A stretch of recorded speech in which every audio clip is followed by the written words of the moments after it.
जरा सोचिए, आप एक प्लेन में सफर कर रहे हैं जहां मौसम बिल्कुल क्लियर है, हर चीज नॉर्मल है, लोग एंजॉय कर रहे हैं और सब कुछ रूटीन से चल रहा है।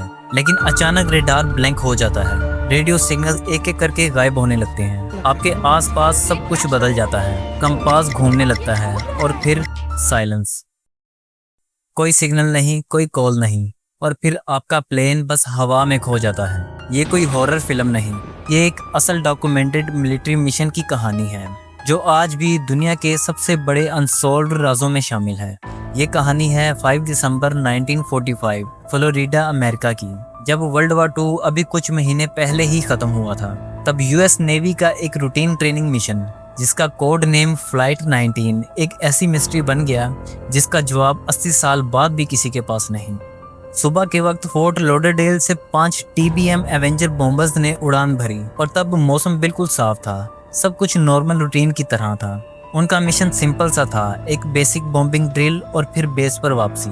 लेकिन इसी दौरान रेडियो टावर टीम को एक आवाज आती है जिसमें बोला जाता है कि हमें रास्ता नहीं मिल रहा, कुछ खराबी लग रही है, हमें समझ नहीं आ रहा कि हम कहाँ हैं। वहाँ सबके कंपास फेल होने लगे, पायलट्स कंफ्यूज थे, उन्हें लग रहा था जैसे वो उल्टी डायरेक्शन में जा रहे हैं। रेडियो ट्रांसमिशन बिगड़ने लगा, कम्युनिकेशन वीक होता गया और फिर एकदम से साइलेंस। यूएस नेवी शॉक थी, कांटेक्ट बनाने की हर कोशिश फेल हो गई, लेकिन फ्लाइट 19 का कोई सुराग नहीं मिला। ना कोई इमरजेंसी कॉल, ना क्रैश की कोई रिपोर्ट, ना कोई टूटा फूटा सामान। अगले कुछ ही घंटों में एक रेस्क्यू मिशन लॉन्च किया गया, एक मार्टिन मारिनर प्लेन जिसमें 13 लोग थे, स्पेशली फ्लाइट 19 को ढूंढने के लिए भेजा गया। लेकिन शॉकिंग बात यह है कि वो रेस्क्यू प्लेन भी गायब हो गया।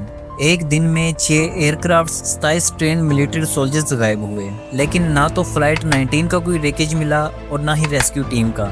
तो ये सब कैसे हो रहा है? कुछ लोग कहते हैं कि ये एरिया एलियन एक्टिविटी का सेंटर है और वहीं कुछ लोग बोलते हैं कि ये एक पोर्टल हो सकता है किसी और डायमेंशन का। लेकिन सच बात ये है कि हम आज तक कुछ प्रूव नहीं कर पाए। नासा हो या यूएस नेवी, कोई भी ये नहीं कह सकता कि वहाँ क्या होता है। किसी के पास ना तो कोई पक्का एविडेंस है और ना कोई फाइनल थ्योरी, सिर्फ रफ थ्योरीज हैं और वो लोग जो कभी वापस नहीं आए। बरमूदा ट्रायंगल सिर्फ एक समुद्र का हिस्सा नहीं, ये एक अनसॉल्व्ड मिस्ट्री है, एक ऐसी जगह जहां इंसानी टेक्नोलॉजी, साइंस और लॉजिक फेल हो जाते हैं। और सवाल ये नहीं कि वहां क्या होता है, सवाल ये है कि अगर आप वहां गए तो क्या आप जिंदा वापस आ पाओगे? अपना जवाब कमेंट्स में जरूर दें। मिलते हैं अगली वीडियो में। अल्लाह हाफिज।